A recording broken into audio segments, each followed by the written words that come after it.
Thank you for coming for season 2 market पे चर्चा। आपने जैसे देखा कि हम लोगों ने सीजन 1 में we had a fantastic discussion with 4 of our panelist. So आज हम लोगों ने कोशिश की है कि 3 और महानुभावों के साथ आज वापस हम लोग मार्केट पे चर्चा करेंगे, where you will get the insights of how the markets are behaving, हमें क्या करना चाहिए।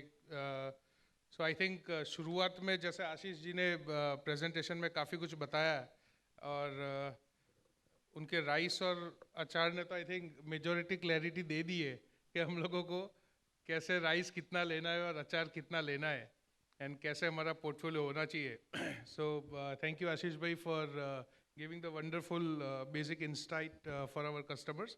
सो शुरू करते हुए, एज लास्ट टाइम ऑल्सो मैंने कहा था कि गुजराती में आपने भी आज वही बोला कि सूल आगे से मतलब वो it is always about markets, right. So बोलने की ज़रूरत नहीं है कि मार्केट क्या लगता है, बट या सो आपने मार्केट के बारे में काफ़ी अच्छा इंसाइट दिया है।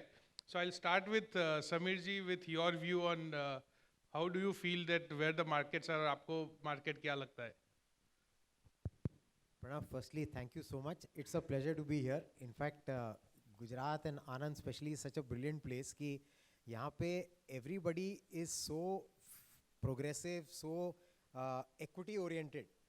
तो आप सोचो कि यहाँ पे अगर किसी को इंडिया में मंदी नहीं लगती तो इंडिया में मंदी कैसे हो सकती है?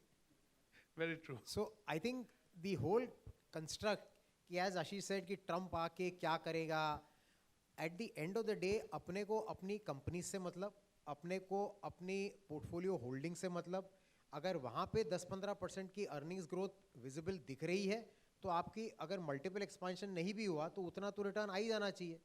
और इंडिया का पिछले 30-32 साल का केगर अगर आप देखो 12-13% आया है, और उसमें जैसा ग्राफ में दिखाया था कि इतनी कंसर्न्स थी, लोगों के इतने डाउट्स थे, बट उसके बाद markets always climb a wall of worry, and when they do that because there is underlying growth, और उसका कारण ये है कि हमारे यहाँ हमारी population is our biggest strength. It's the best efficient market. In fact, Modi ji calls AI as aspirational India. So Correct. he doesn't say it is artificial intelligence, he said it is aspirational India. तो भले ही Trump कुछ भी करे, भले ही कुछ भी करे, पहली बात इंडिया की अर्निंग्स इस साल जितना लोगों को शुभा लगता है उतनी खराब नहीं होनी चाहिए।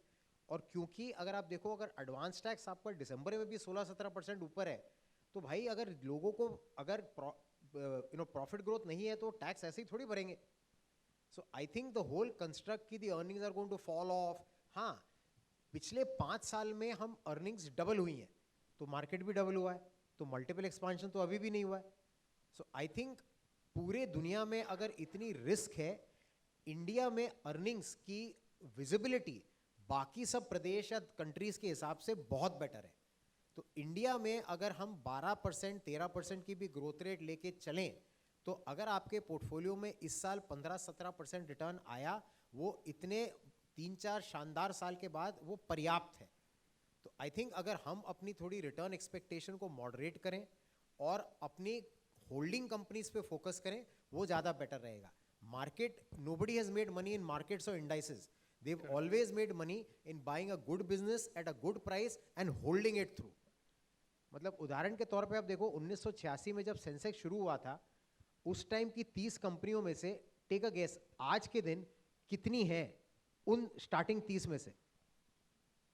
एनीबॉडी? पार्डन? टोटल 8, 22 चेंज हो गई हैं।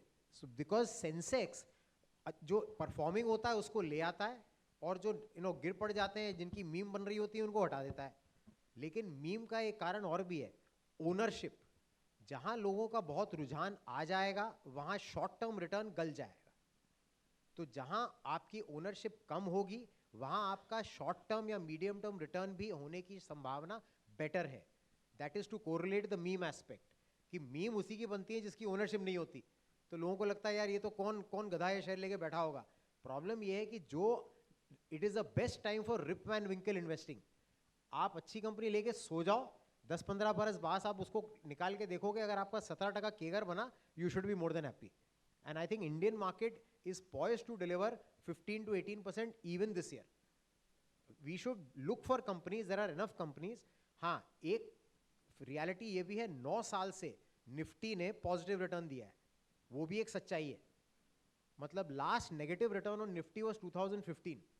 अब तक निफ्टी का नेगेटिव रिटर्न 9 साल में तो नहीं आया। कोविड के साल भी पहले बाजार गिरा मार्च में, लेकिन उसके बाद जब तक वैक्सीन आने का the concerns were cleared out, by the end of the calendar market gave a 12-15% return. तो आई थिंक अगर इस साल हम अपना रिटर्न एक्सपेक्टेशन थोड़ा मॉडरेट कर दें, अपनी कंपनीज पे फोकस करें, I think we are good to go. There is no मंदी कि भाई ट्रंप आने से बाजार में 20% का फॉल आ जाएगा, ऐसा सबका कंस्ट्रक्ट हमारा तो नहीं लगता है। Thank you Sameer ji. So as you said के अर्निंग्स भी ग्रो सामने हो रही है, अर्निंग्स जितना ग्रो हुआ है उतना ही मार्केट चला है। तो क्या वो लोअर बेस की वजह से जो अर्निंग्स का ग्रोथ आया उसके बाद अभी बेस हाई है, और will it impact the earnings growth season? So जैसे कल भी आई थिंक टीसीएस का रिजल्ट था, I think it met the expectation, but overall आपको लगता है कि 3-6 महीने में अर्निंग्स का जो एक्सपेक्टेशन है ग्रोथ का, वो ग्रोथ उतना पहले जितना नहीं है या थोड़ा कम हो सकता है?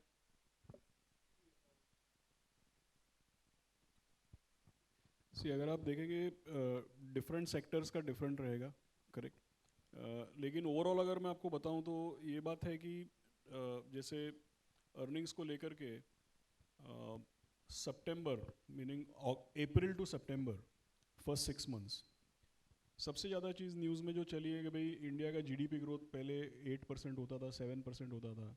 अभी बात हो रही है कि भाई पहले 6 महीने में 5.4 हुआ है और पूरे साल में कुल मिला के 6-6.5 के आसपास होगा। वहाँ से एक आभास होता है कि भाई एक स्लो डाउन हो रहा है कि नहीं हो रहा है। That is one.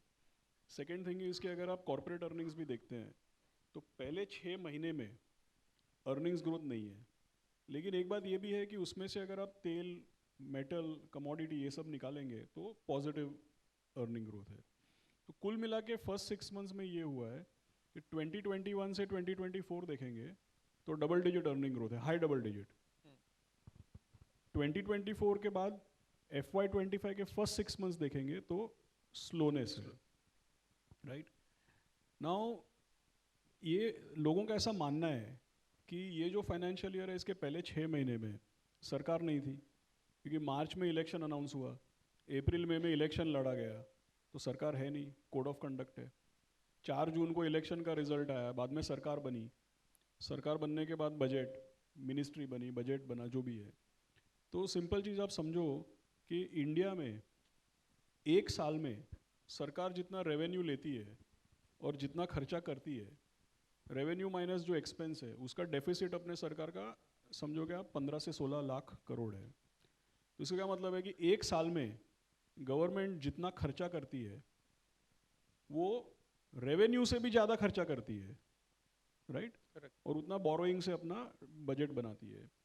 तो 12 महीने का एक साल है, अगर एक साल का डेफिसिट 16 लाख करोड़ है तो आमतौर पे कैसे चलता है कि सरकार पहले खर्चा करती है और साल के सेकेंड हाफ में टैक्स कलेक्शन और रेवेन्यू आना शुरू होता है। तो नॉर्मली कैसे होता है कि पहले डेफिसिट बढ़ती है और बाद में रेवेन्यू आता है, फिर डेफिसिट घटती है। तो नॉर्मली ऐसा होता है कि पहले 6 महीने में डेफिसिट 65 से 70% होना चाहिए और फिर आने वाले 6 महीने में रेवेन्यू कलेक्ट होएगा तो डेफिसिट कम होएगा। अभी इस साल के पहले 6 महीने में सरकार नहीं थी तो डेफिसिट 70% नहीं, 25 और 30 के बीच में था। मतलब कि गवर्नमेंट ने पहले 6 महीने में खर्चा करना चाहिए उतना किया ही नहीं है, राइट। अभी ऐसा है कि भाई अगर आप बोलते हैं कि एक कंपनी में मेरे को रेवेन्यू चाहिए, प्रॉफिट चाहिए, तो आप बोलेंगे कि खर्चा करो ही मत। तो अरे खर्चा ही नहीं करेगा तो सबसे पहले तो रेवेन्यू और प्रॉफिट गिरेगा ना, खर्चा ही नहीं कर रहे हो आप तो नुकसान ही होएगा। सो फर्स्ट थिंग इज कि गवर्नमेंट ने खर्चा नहीं किया है, इसकी वजह से एक तरीके से स्लोनेस। अब नॉर्मली लोगों का ये मानना है कि भाई सेकेंड हाफ में गवर्नमेंट जो है, जैसे अभी उसके बाद और 3 महीने निकल गए तो अक्टूबर, नवंबर, दिसंबर में लोगों का ऐसा मानना है कि सरकार ने फिर से खर्चा करना शुरू कर दिया है। दूसरा चीज़, बहुत सारे जो प्रदेश है वहाँ पे ये क्या महाराष्ट्र में उसको लाड़की बहन बोलते हैं, ऐसा अलग अलग जगह पे सरकार पैसा बांट रही है, तो 2-3 लाख करोड़ रुपए सरकार बांट रही है। फिर आप देखो कि रियल एस्टेट है, रियल एस्टेट में जितनी सप्लाई थी, इन्वेंट्री पूरी एब्जॉर्ब हो रही है। अब नए नए प्रोजेक्ट अनाउंस हो रहे हैं राइट? पूरे इंडिया में जितना रियल एस्टेट बिकता है उसका 10-11 महीने का इन्वेंट्री बाकी है। नए नए प्रोजेक्ट्स चालू हो गए, करेक्ट? फिर पावर जनरेशन, उसके प्रोजेक्ट्स। सो कुल मिला के लोगों का ऐसा मानना है, एटलीस्ट हम लोग का ऐसा अनुमान है कि आने वाले 3 से 6 महीने या 6 महीने आप समझो, उसके बाद फिर से एक रिकवरी स्टार्ट हो जाएगी। ये एक टेम्पररीली आपको ऐसा लग रहा है कि भाई मंदी जैसा माहौल है, लेकिन जो डोमेस्टिक सेक्टर्स हैं उसमें तो आने वाले 6 महीने में एक रिकवरी आपको दिखने लगेगी। दूसरा चीज़, अगर आप मार्केट का बात करें तो मार्केट का जैसे मैंने प्रेजेंटेशन में बताया, कुछ सेक्टर्स ऐसे हैं जो बहुत चल गए और कुछ सेक्टर्स ऐसे हैं जो चले नहीं है इतना। तो मार्केट में अल्टीमेटली क्या है कि भाई ये तो अपना काम है कि जो सस्ता है उसको लो, जो महंगा हो गया है वो बेचो। तो कुल मिला के अगर आप आर्थिक व्यवस्था की बात करते हैं तो ऐसी कोई घोर मंदी नहीं है, आने वाले 6 महीने में रिकवरी दिखेगी आपको। और दूसरी बात, रिटर्न्स बनाने के लिए वो तो अपॉर्चुनिटी ढूंढना अपना काम है। तो जो सेक्टर बहुत चल गए, महंगे हो गए, उसमें गिरावट दिख रही है। जो 3-3 साल से सेम जगह पे पड़े थे वो चलना शुरू हो गए। तो इसीलिए मैंने बोला पोर्टफोलियो में चेंजेस करना ज़रूरी है। ये मत अनुमान लगाइए कि भाई अभी मार्केट कब क्रैश होगा, ख़राब होगा। It will recover. तो जो स्लो डाउन की बात कर रहे हो कि जो अभी खर्चा कम किया उस वजह से थोड़ा साइकिल घूमना कम हो गया है, तो चिराग जी मैं आपसे पूछना चाहूँगा कि क्या इससे वो कंजम्पशन में भी स्लो डाउन दिख रहा है अर्बन और रूरल में, या अभी आई थिंक 15 दिन से वो थोड़ा सा डेटा ऐसा आ रहा है कि rural consumption is picking up but urban consumption में अभी भी वो वीकनेस है? आपको कंजम्पशन के एंगल से क्या लग रहा है? सो बेसिकली ये जो चिंता है ना, ये सितंबर क्वार्टर के बाद जो रिजल्ट आए तब से शुरू हुई कि स्लो डाउन हो रहा है इकोनॉमी में। फिर है ना जीडीपी का नंबर आया, देखो ये भी स्लो आया। वो दो ही डेटा एक ही डेटा 2 बार बोल रहे थे। तो जीडीपी स्लो हुई तो कंजम्पशन स्लो होगा। तो आप देखो लास्ट टाइम जब जीडीपी स्लो कब हुई थी भारत देश में? कोविड में। अगर तब किसी इकोनॉमिस्ट को पूछा होता तो वो क्या बोलता, यार ये तो खत्म हो जाएगा। मगर तब क्या करना सही था? मार्केट में पैसा डालना। तब जीडीपी नेगेटिव गई थी। उसका मतलब क्या है कि ये टेम्पररी चीज़ है। तब रीज़न था कि कोविड था और जीडीपी नेगेटिव गई थी और मार्केट भी नीचे गया था। अभी बोले स्लो डाउन है बिकॉज ऑफ XYZ रीज़न। तो 2-3 टेक्निकल फैक्टर ये है कि जो मानसून सीजन है ना, अपने यहाँ समझ लीजिए अगस्त में ख़त्म हो जाती है, सितंबर से डिमांड पिक होनी शुरू होती है। वो मानसून अक्टूबर एंड तक चली। गरबा में भी हम लोगों ने बारिश देखा था, ठीक है। दूसरा, अपना टोटल जीडीपी का इक्वेशन में 58% कंजम्पशन है, 10% गवर्नमेंट स्पेंडिंग है और बाकी के जो 2 पैरामीटर है वो बाकी में रेसिडुअल में आते हैं। तो 70% तो यही हो जाता है। तो इलेक्शन वाले साल में because of election government spending भी स्लो हो गया। तो 70% due to weather and due to government spending slow हुआ। तो अब किसी इकोनॉमिस्ट को पूछोगे ना तो वो क्या करेगा, उसका रिग्रेशन करेगा कि भाई ये तो और अभी तो नीचे खड्डे में ही चला जाएगा। मगर ऐसा नहीं होता।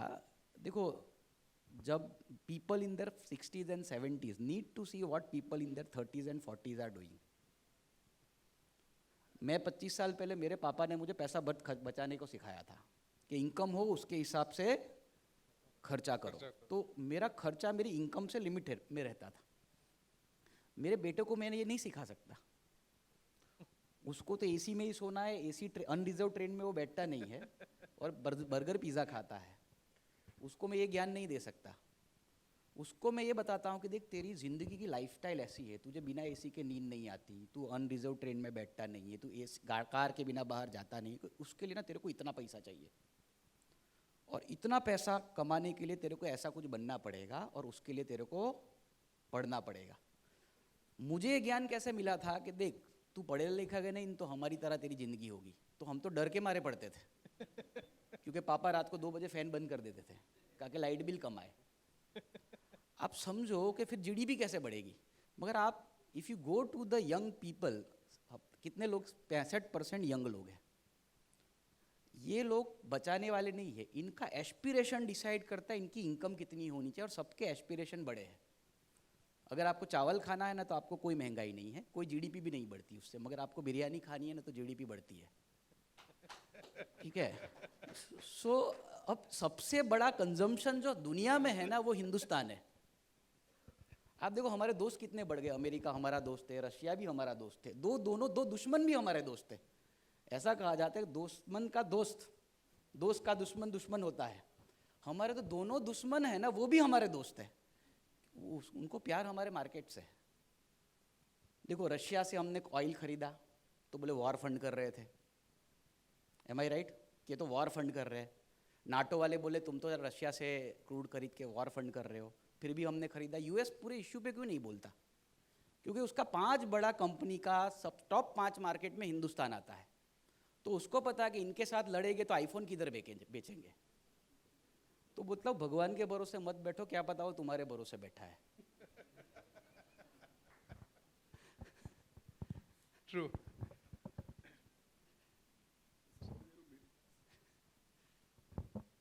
સારું બિરયાનીનો એક્ઝામ્પલ આવે, પોપકોર્નનો નહીં આપ્યો.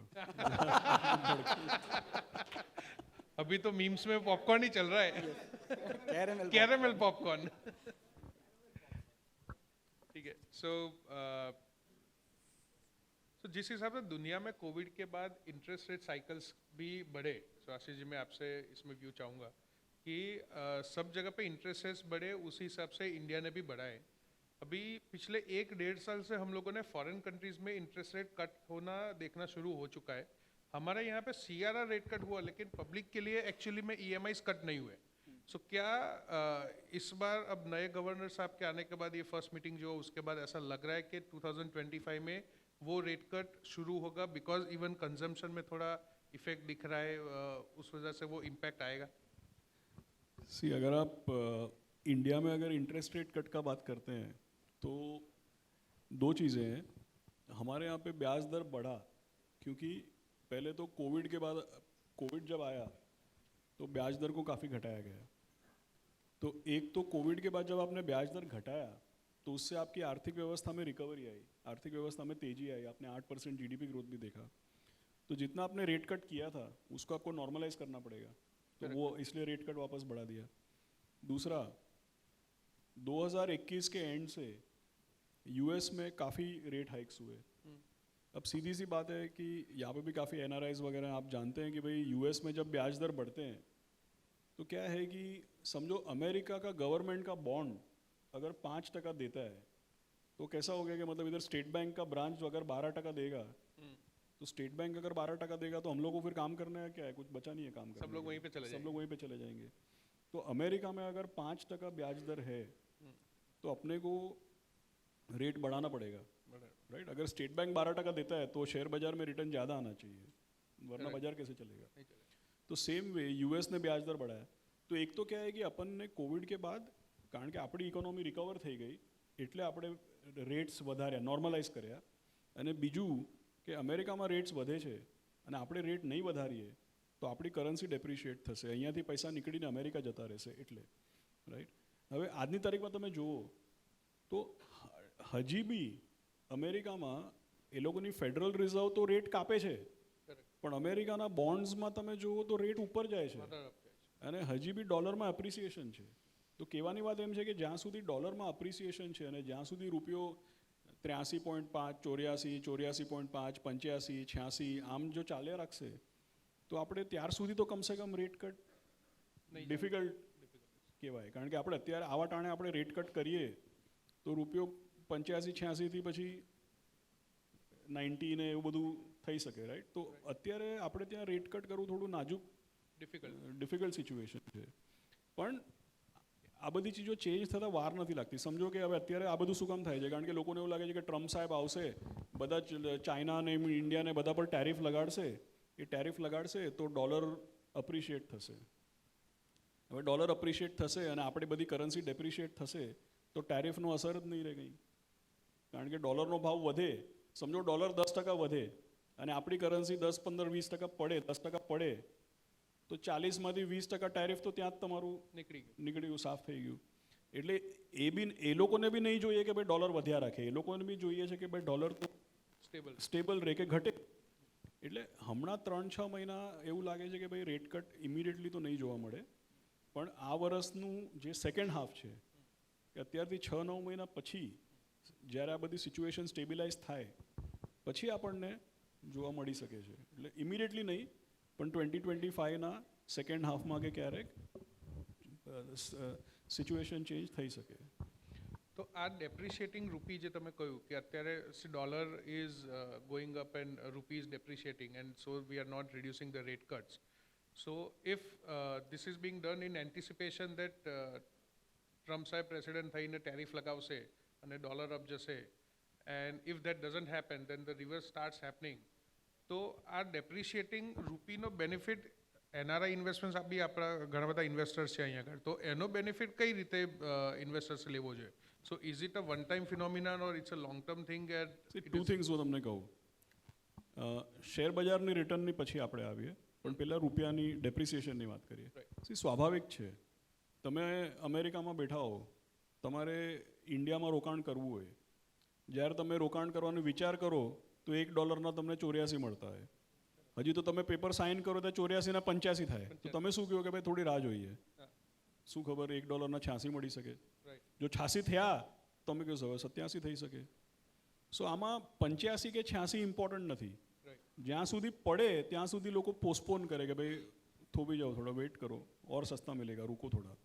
બીજી વાત શું છે, એમાં કંઈ ખોટું બી નથી, કારણ કે જો લાંબા ગાળામાં તમારી માર્કેટમાં 12-13% મળે અને કોઈક એક વર્ષ 6 મહિનામાં જો 5-7% રૂપિયામાં તૂટવાના હોય તો એ વર્ષનું અડધું વળતર તો ગયું તમારું, right?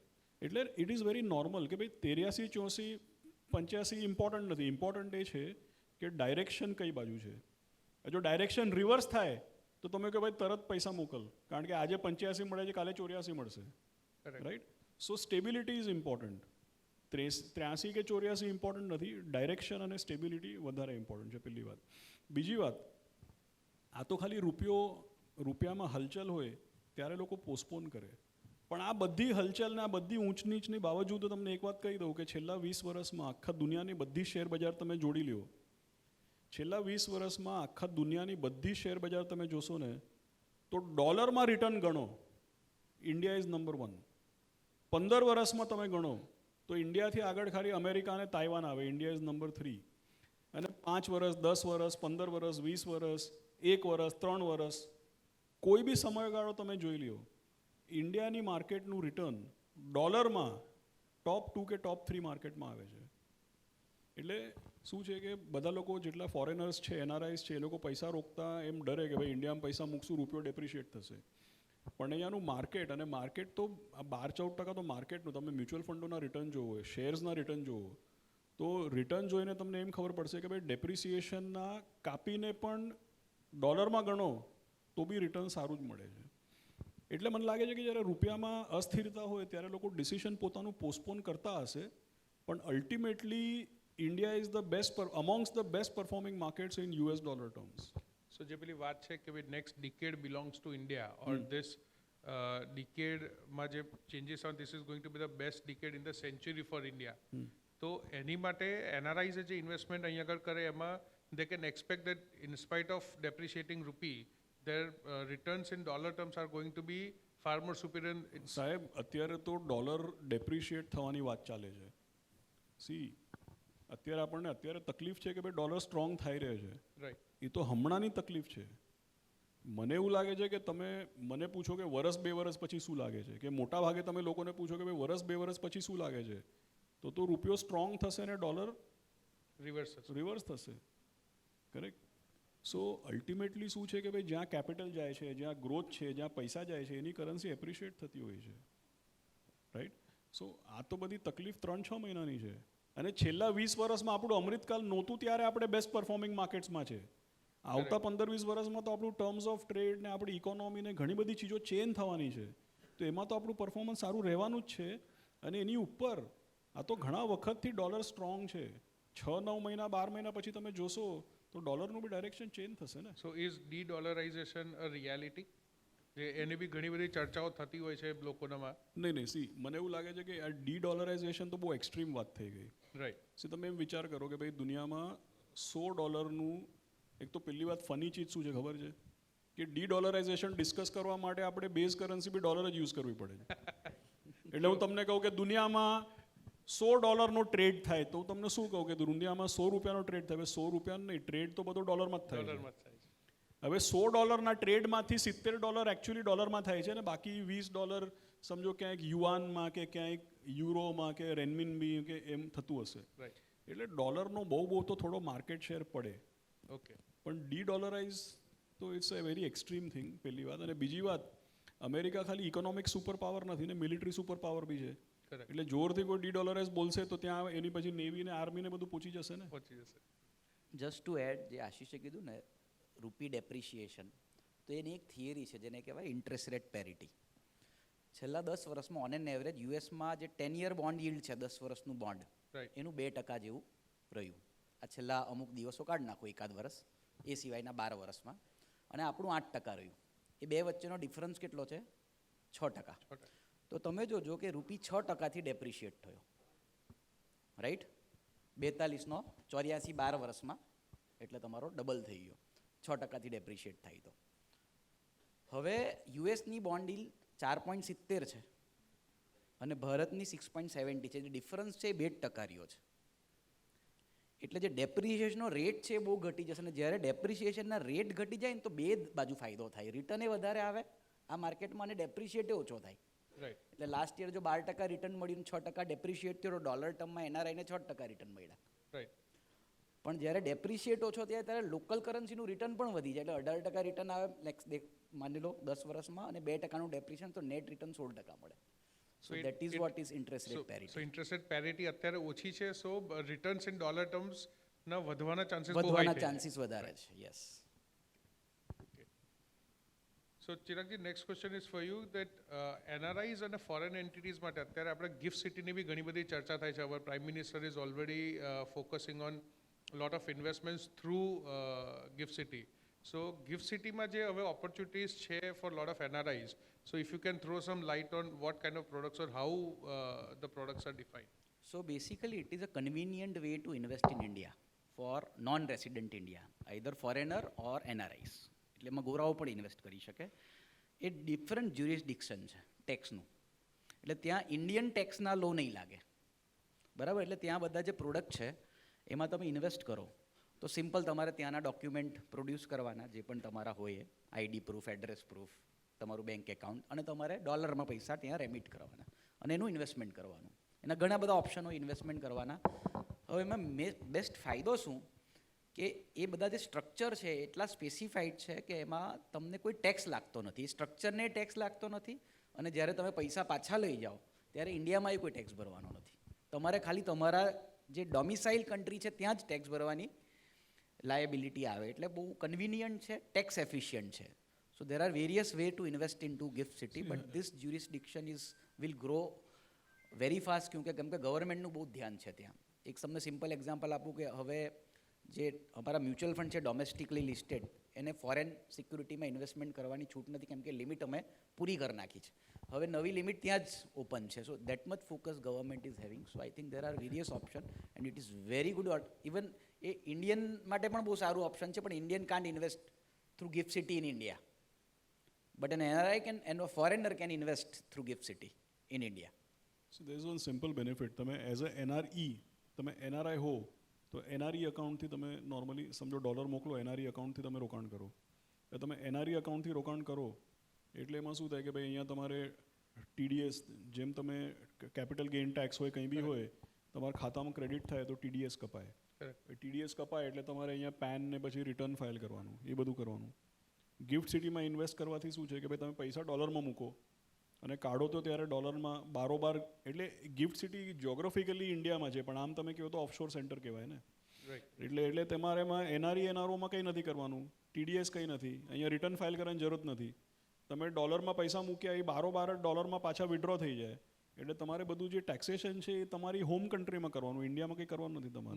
No tax filing required. એટલે technically you have not come to India. તમે ઇન્ડિયાની બાઉન્ડ્રીમાં આવ્યા જ નહીં. તમે બારોબાર જ તમે ડોલરમાં જ રોકાણ કર્યું, ડોલરમાં કાઢી લીધું, અને ઇન્ડિયાની બેન્કિંગ સિસ્ટમને તમે ટચ જ નથી કર્યું. ओके, तो समीर जी पहले भी हम लोगों ने जैसे ट्रम्प साहब का बात किया, आशीष जी ने डिटेल्स बताया कि ट्रम्प साहब आके क्या करेंगे. सो ट्रम्प का भी ऐसा माना जाता है कि he is more nationalist and he wants to make USA great again. Will it create an opportunity for our Indian investors also to invest into USA kind of funds or international funds जहाँ पे वहाँ पे भी opportunity है, और क्या वो भी इन्वेस्टमेंट्स करना चाहिए और स्टेबिलिटी आएगा यूएस मार्केट में? आई थिंक प्रणव भाई, पहली चीज़ तो ट्रम्प को यूएस में मैन्युफैक्चरिंग चाहिए, ऐसा उसका इलेक्शन प्लान था। करेक्ट। अब उसको भी मालूम है कि भाई वहाँ का जो कॉस्ट स्ट्रक्चर है, पहली बात तो वहाँ के लोग इतना परिश्रम करना नहीं चाहते, क्योंकि डॉलर उनकी रिजर्व करेंसी है, इसीलिए सबको कंजम्पशन की बहुत अच्छी आदत लगी है। तो पूरी दुनिया उनको पैसा कमा के उनको देती है और उनका ट्रेजरी बिल लेके घर में बैठ के उसकी आरती उतारती है। अब ये प्रसंग इतने टाइम से चला आ रहा है, अब वो चाहता है कि भाई तुम यहाँ पे मैन्युफैक्चरिंग करो। मेहनत करो। अब बॉस, मैन्युफैक्चरिंग वहाँ पे करने के लिए a lot of things have to happen, then manufacturing will shift. So therefore to make an assumption कि यूएस में you will have a lot of growth of manufacturing sector, it is far fetched. अभी horizon पे दिखता नहीं है. It will remain a productivity enhancement. मतलब उनके पास भगवान की तरह से पैसे इतने हैं, तो इसीलिए वो उसको एक्सपेरिमेंटेशन करते रहते हैं। तभी वहाँ R&D में वो साल का 100-110 बिलियन डॉलर फूंक देते हैं, उसका कन्वर्जन रेट 1% ही है। So US spends on R&D and innovation roughly about 120 billion. Out of that, monetization is only 1%. Because they have the ability, hence they do it. Now to think is suddenly they will start, making steel, making वो सब थोड़ा argument far-fetched है. So from an investor standpoint, to be looking at US as an investment destination, I think the best phase of all your Magnificent Seven is over. मतलब productivity का angle उन्होंने इतना juice कर लिया है कि अब यहाँ से रियल इकोनॉमिक ग्रोथ के लिए आपको basically primary sector, secondary sector में ग्रोथ लानी पड़ेगी।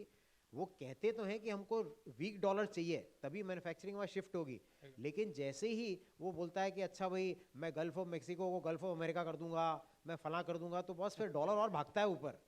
तो then people don't get comfortable, they get edgy, and if they get edgy dollar, so Indian rupee fall is not a economic weakness or a reflection of Indian economy's weakness. It is more a dollar strength because of the perceived risk or safe haven status of the dollar. So ये फर्क समझ पाना थोड़ा important होता है कि भले ही NRI के लिए इंडियन मार्केट का रिटर्न नेट ऑफ रुपी आएगा, लेकिन अगर आप ये समझिए कि हमारे यहाँ मार्केट है, एस्पिरेशनल पॉपुलेशन है, यंग है, मतलब अगले 25-30 साल वो कमाएंगे, कंज्यूम करेंगे, तो फिर that's why we are such a vibrant market. अगर if that is the construct, तो I would argue for a rupee at a 75-80 level in the next 5 years rather than 1995. So आज के दिन NRIs are having a brilliant chance to be getting an entry into India at a 86 to the rupee. Maybe 6 months down the line they might feel कि यार उस time पे अपन क्या कर रहे थे, उस टाइम पे as the presentation said कि concern, तो हर 6 महीने में जो कंसर्न रिविजिट करने के बजाय आज आपको इंडिया में you have an natural entry, you have roots here. So for NRI, आप और हम तो रुपी में रुपी रिटर्न कमाएंगे, लेकिन एनआरआई को आज 20 साल के बाद पहला चांस है कि वो हमारे बाजार में हमसे बेटर रिटर्न कमा सकता है, because chances are the currency appreciation will also be to his account. That's the stand. તમે અમેરિકામાં રોકાણની વાત કરો તો અમેરિકાના શેર બજારમાં તમે રોકાણ કરો તો તમારે સ્પેસએક્સ, આર્ટિફિશિયલ ઇન્ટેલિજન્સ, મેગ્નિફિસન્ટ 7 આ બધું સમજવું પડે.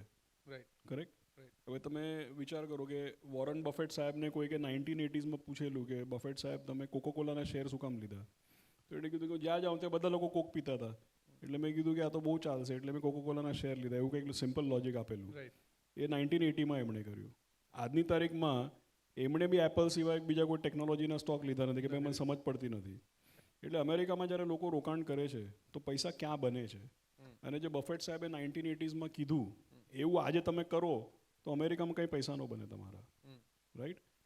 એટલે અમેરિકામાં જો તમારે પૈસા બનાવવા હોય તો biotechnology, SpaceX, magnificent 7, artificial intelligence, એ બધામાં પૈસા બનાવવા પડે. આપણે ત્યાં અહીંયા સેવ, ભુજિયા, પોટેટો વેફર, એ બધામાં પૈસા બને છે લોકોના. તો what we do to produce returns in India and what they do to produce returns there is two different things completely.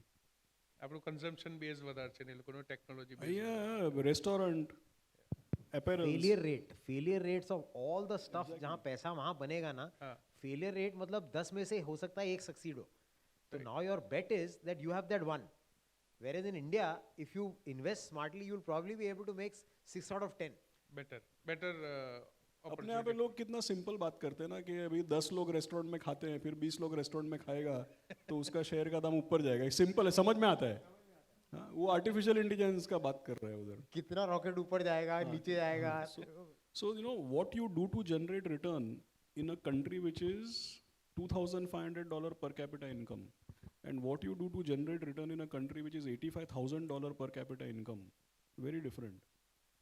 બધા પૈસા બનાવવા ઇઝી છે સિમ્પલ બિઝનેસ મોદીજી એમ બોલે ને કે નલ સે જલ એટલે પાઇપના સ્ટોક 10 ગણા થઈ જાય હજી 1 વર્ષ પહેલાં તો આપણે ટોયલેટ બનાવતા હતા રાઈટ તો બેસિકલી એક તમને એક રિયલ કિસ્સો કહું એનઆરઆઈ જ મોટેલ છે એમની બારડોલીના છે એ મને મળ્યા હતા એટલે કે ચિરાગ ઇન્વેસ્ટ કરવા છે પૈસા એટલે આપણે છે ને તે થોડો કોશિયસ રિપ્લાય કરીએ કે વધી જાય તો બહુ વાહ નહીં કરશે પણ ઘટી જાય તો કચકચ બહુ કરશે એટલે આપણે છે ને પેલું કન્ઝર્વેટિવ મોડરેટ પોર્ટફોલિયો જ બનાવીએ બાય ડિફોલ્ટ એટલે મેં કીધું સાહેબ ધીમે ધીમે કાકા ઇન્વેસ્ટ કરો એમ કીધું તેમ કે જો હું છે ને 1976માં યુએસ ગયેલો પછી મેં બહુ મહેનત કરી 17 મોટલો કરી 17 2 મોટલ સબપ્રાઇમમાં જતી રહી ને એક કોવિડમાં જતી રહી હજી મારી પાસે 14 છે તો હું જ્યારે ત્યાં યુએસમાં ગયેલો ને ત્યારે ત્યાં આવું જ હતું બધે ધૂળ ઉડતી હોય બ્રિજ બનતા હોય રસ્તાઓ ખરાબ હોય કન્સ્ટ્રક્શન ચાલતું હોય ત્યારે મારામાં અક્કલ નથી તો મેં મોટલ ચાલ ખોલી એમાં બહુ મહેનત કરવી પડે એમ કે હું હવે ઇન્ડિયામાં આવું ને તો મને આવું જ દેખાય જ બધું એટલે તમે છે ને તમારા ફંડા મારવાના બંધ કરી દો કે જે દેશનો EQI ખરાબ હોય ને ત્યાં ગ્રોથ વધારે જ આવે ટ્રુ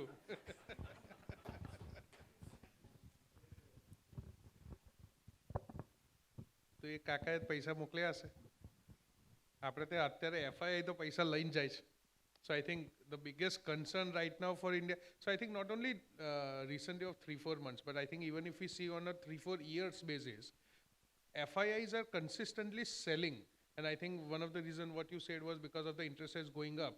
એ લોકોને સેફટી ને પેરિટી દેખાતી હોય કે યાર 5% મને ડોલર ટર્મ્સમાં મળે છે એટલે લઈ જઈએ અને હવે જો આપણે રિવર્સ સાયકોલોજીની વાત કરીએ કે કદાચ ડોલર પાછો રિવર્સ થવાનો હોય તો એ બધાના બેઝિસ ઉપર શું એફઆઈઆઈ નો ફ્લો પાછો એક્સપેક્ટેડ છે so will they come back in the same way I think તમારે એક પ્રેઝન્ટેશનમાં યુ ઓલ્સો શોડ દેટ એફઆઈઆઈનું holding is one of the lowest ever in India right now So you know, and Samirji, you can jump in whenever. See, basically, FIS નું holding છે ને હવે ઇન્ડિયામાં છેલ્લા 5 વર્ષમાં $2 ટ્રિલિયન નું માર્કેટ કેપ 5 ટ્રિલિયનથી વધારે થઈ ગયું અને પ્રમોટર અને ગવર્મેન્ટનું હોલ્ડિંગ સી ઇન્ડિયાનું આપણે માર્કેટ જોઈએ ને તો 51% તો પ્રમોટરો અને ગવર્મેન્ટ એઝ અ પ્રમોટર 50% તો માર્કેટ ઓનર્સ પાસે જ છે એટલે બચ્યું બાકીનું 50%.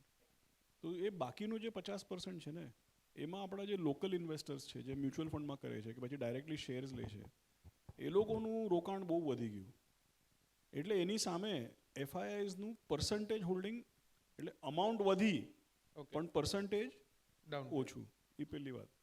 બીજી વાત તમે જુઓ ને તો ઇન્ડિયામાં એક તમે લાંબા ગાળાનું પિક્ચર પહેલાં જુઓ એફઆઈઆઈઝના પૈસા કંઈ એવા કંઈ ખાસ નીકળ્યા નથી એકચ્યુઅલી 2010, 11, 12, 13 એમ 2010 અને 2024 બંને વર્ષ ઇન્ક્લુડ કરીને આખું તમે કાઢો તો એ 15 વર્ષમાંથી ખાલી 4 વાર એફઆઈઆઈનું નેગેટિવ છે નેટ નેગેટિવ ખાલી 4 વાર છે ખાસ કે એવું નેગેટિવ નથી. એની સામે તમે ઇમર્જિંગ માર્કેટ્સ જુઓ Brazil, Vietnam, Taiwan, South Korea એ બધાનું આપણા કરતાં વધારે નેગેટિવ છે. આપણું 15 વર્ષમાં 4 વાર નેગેટિવ છે એ લોકોનું 6, 7 વાર નેગેટિવ હશે. એટલે આપણે કમ્પેરેબલ જોઈએ ને કે ભાઈ છેલ્લા 10-12 વર્ષમાં અમેરિકામાં બહુ સારું પરફોર્મન્સ છે અને અમેરિકાનું પરફોર્મન્સ બહુ સારું છે ત્યારે ઇમર્જિંગ માર્કેટમાં કે યુરોપમાં પૈસા નીકળતા હોય તેમાં કોઈ નવાઈની વાત નહીં પણ એ બધામાં ઇન્ડિયામાંથી પૈસા નીકળતા નથી સરવાળે ઇન્ડિયામાં નેટ પૈસા આવેલા જ છે. અને એફઆઈઆઈઝને માટે અને એફઆઈઆઈઝ જેમ મેં તમને કીધું ઇન્ડિયાએ એફઆઈઆઈઝને રિવોર્ડ સારું કર્યું છે આપણું રિટર્ન બહુ સારું છે એટલે એવું મને નથી લાગતું કે બહુ નેગેટિવિટી છે. ઇનફેક્ટ નેટ એફઆઈઆઈઝ એ પુટ મની અને તમે એક લાસ્ટ ચીજ તમને કહું 1991માં ઇન્ડિયાનું માર્કેટ કેપ 2 લાખ કરોડ હતું તો 1991માં જ્યારે 2 લાખ કરોડ હતું ત્યારે તો એફઆઈ હોલ્ડિંગ 0 હતો અલાઉડ જ નહોતું એ 1991માં 2 લાખ કરોડ હતું ત્યારે એફઆઈ હોલ્ડિંગ 0 હતું આજે 450 લાખ કરોડ છે એમાં એફઆઈ હોલ્ડિંગ 17.5% છે. તો તમે એમ વિચારો કે 225 times the market has gone up. In that, their holding has gone from 0 to 17.5%. So they have continuously been buying. એ તો વચ્ચે ક્યારેક પૈસા નીકળે, but that money is going out because of emerging market, not because of India. એક basket હોય emerging market, એમાંથી કોઈક $100 કાઢે તો $15-20 આપણે બી નીકળી જાય. નીકળતો હોય કે ચાઇનામાં કોઈ કંઈક કર્યું, રશિયામાં કોઈ કંઈક કર્યું, તો એમાં ઇમર્જિંગ માર્કેટમાંથી નીકળે, તો એમાંથી નીકળે તો આપણા બી નીકળે. પણ જે જાણી જોઈને ઇન્ડિયામાં નાખે છે એ તો પૈસા આવે જ છે એકચ્યુઅલી.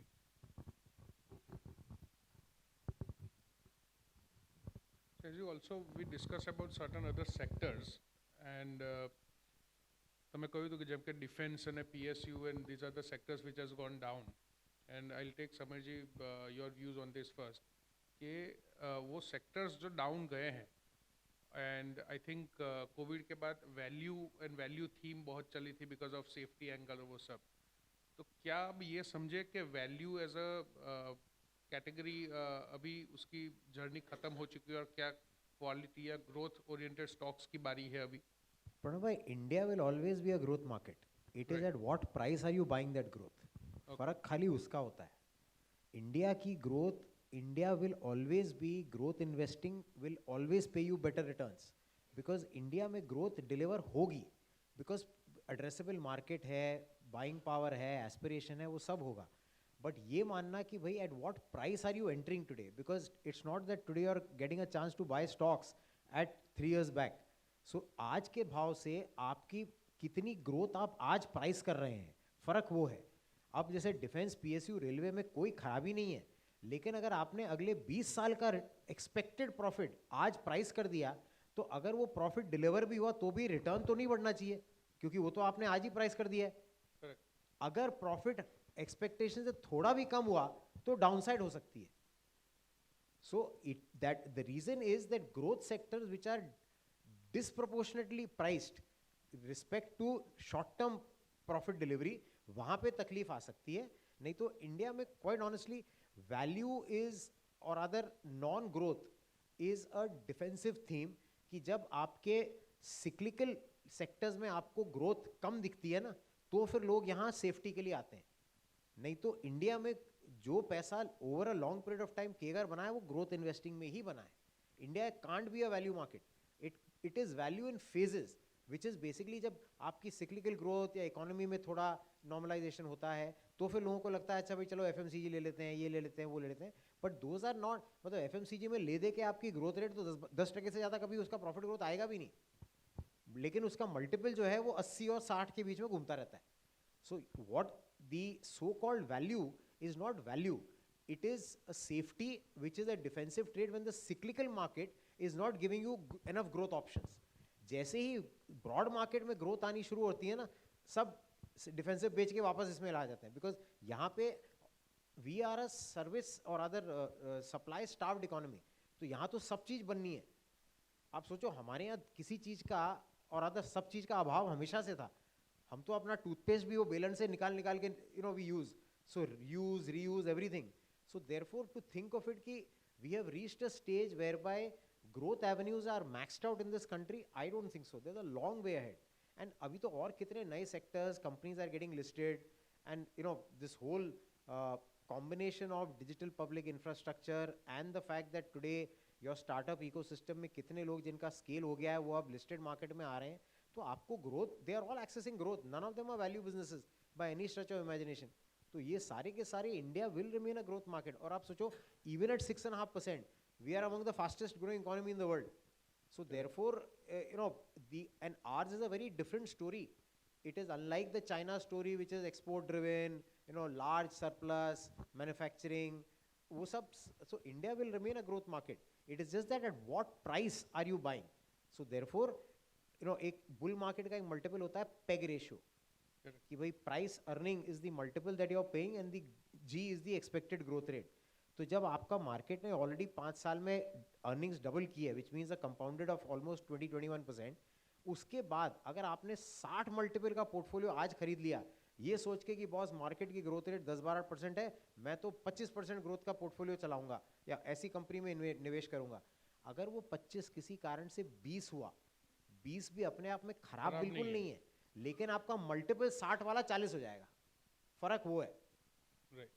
तो इसको खाली one has to be slightly careful, otherwise India will be and has always rewarded growth better than value. એડ કે જ્યારે બજાર છે અર્નિંગ કરતાં બહુ ઝડપથી અને વધારે વધી જાય ને સમય કરતાં પહેલાં અને ઓકાત કરતાં વધુ, તો એને ઓવરવેલ્યુડ કહેવાય. હવે 15% આશીષભાઈએ કીધું તમે 15% અર્નિંગ ગ્રોથ આવ્યું ને 15% રિટર્ન આવ્યું, કોઈ તકલીફ નથી. પણ તમે ડિફેન્સ જે સેક્ટરની વાત કરી, જુલાઈ 2023થી જુલાઈ 2024 સુધી એનું માર્કેટ કેપ 300% વધ્યું.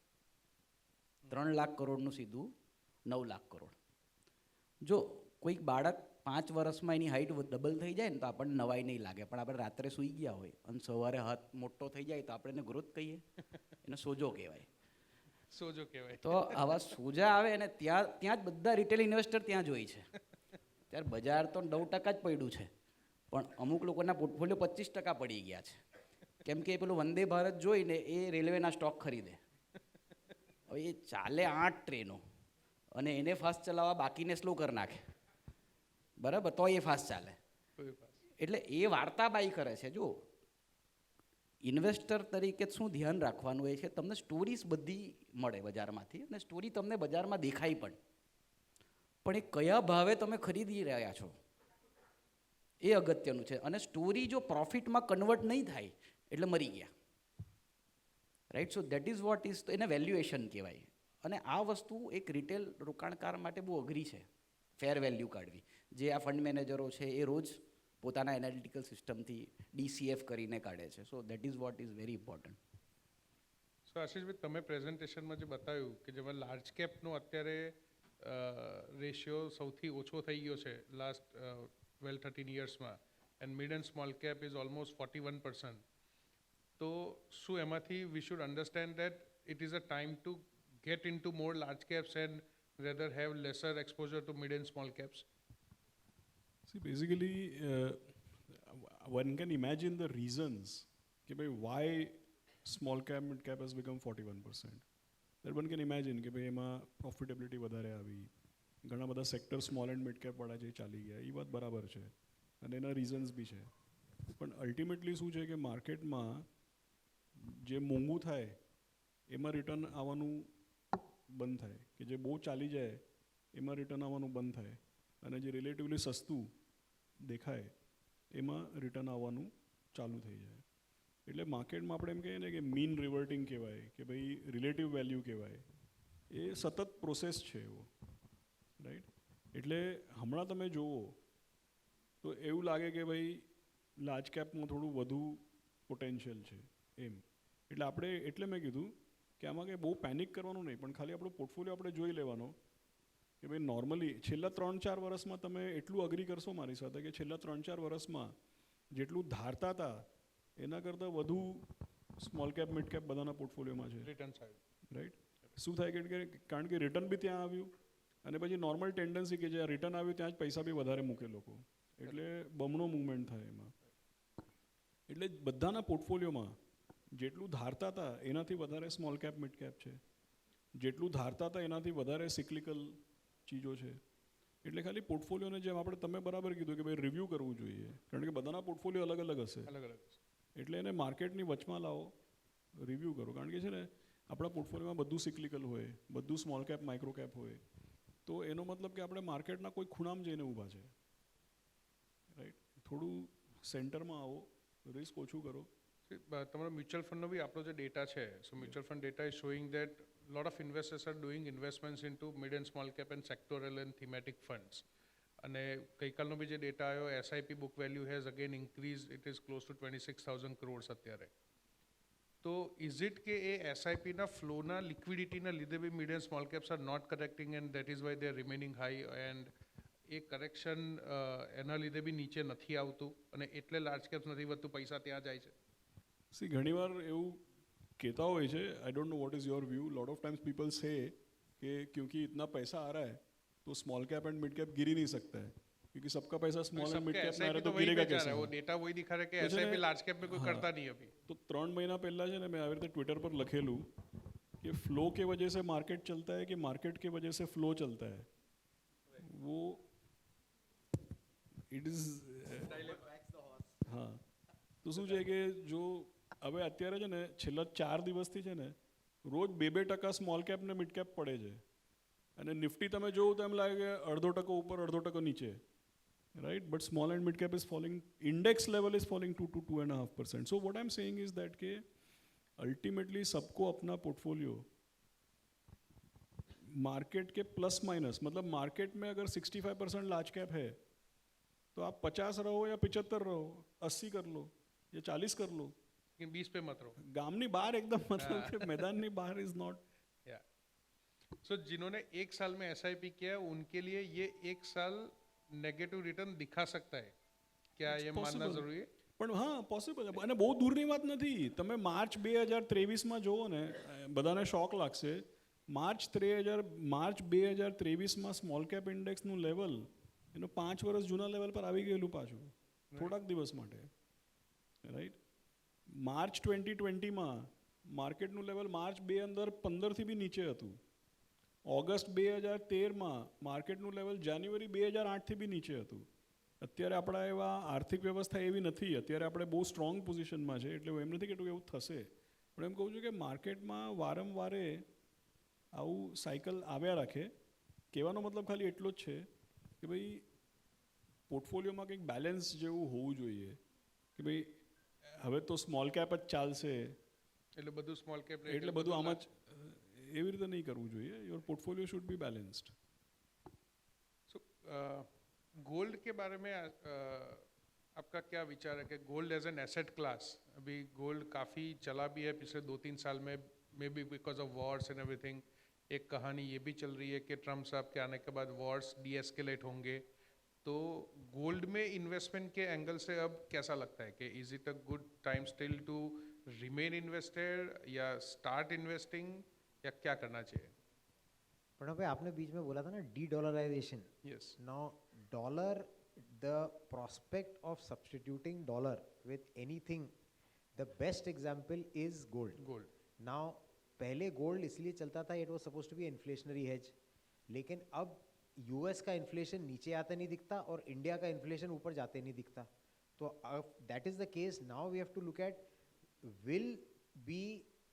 is there something else that can remain a store of true value, because baki sab is all paper currency. Correct. All financial assets, which is a result of the entire shall I say the financialization that started by US pumping their debt till the time they run out of trees.